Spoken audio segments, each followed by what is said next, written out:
رہا کہ ان کی مراد ہے کہ دو آدمی برابر سے کھڑے ہیں اور ان کی نماز غلط ہو گئی تو کیا کریں؟ اچھا یہ یاد رکھیے کہ پہلی بات یہ کہ آپ کو یقین ہونا چاہیے کہ ان کی نماز غلط ہے، ورنہ جس کے بارے میں یقین نہ ہو شک کرنے کی اجازت نہیں، اس کی نماز صحیح مانی جائے گی۔ جیسے ہم اسی طرح نماز پڑھتے، ہمیں کیا پتا ہمارے دائیں بائیں کی نماز صحیح ہے کہ غلط؟ نہیں پتا نا، ہر ایک کو مانو کہ صحیح نماز ہے۔ اگر یقین ہو گیا کہ نماز غلط ہے، اب انہوں نے سوال کے اندر یہ نہیں لکھا کہ اس نے کیا غلطی کی ہے جس سے ان کو یقین ہو رہا، لیکن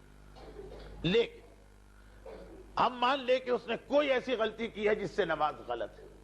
تو یقیناً اگر دو آدمی برابر سے غلط نماز پڑھ رہے ہیں تو ان کے بعد والے سب کی نماز جماعت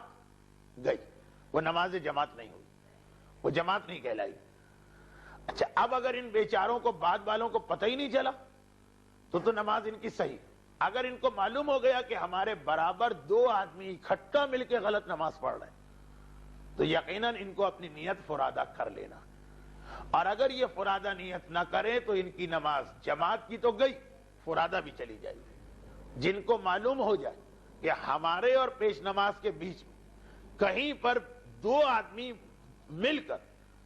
غلط نماز پڑھ رہے ہیں، چنانچہ ہمارا اور پیش نماز کا سلسلہ کٹ رہا، جن لوگوں کو یہ پتا چل گیا ان پر فرادہ کی نیت کرنا واجب، اور فرادہ کی نیت نہیں کی تو ان کی ساری نماز گئی، قضا کرنا پڑے گی۔ جن کو یہ پتا چل گیا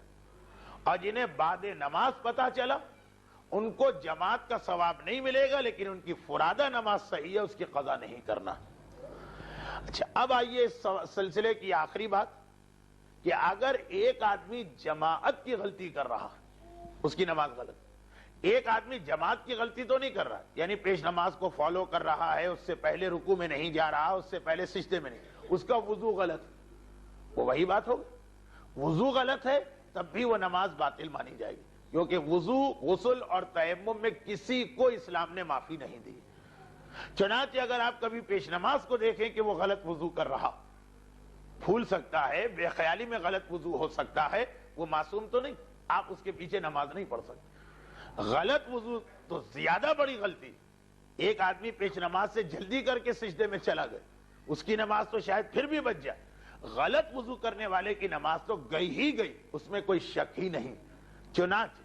باپ کے مرنے کے بعد اس کے بیٹے پہ جو باپ کی قضا نمازیں، تو قضا نمازیں بھی ہیں، غلط نمازیں بھی ہیں۔ اگر باپ غلط وضو کرتا تھا، غلط غسل کرتا تھا، لیکن نمازیں سب پڑھتا تھا، ایک نماز بھی قضا نہیں کی، ان کی قضا بھی بڑے بیٹے کو کرنا پڑے گی۔ یہ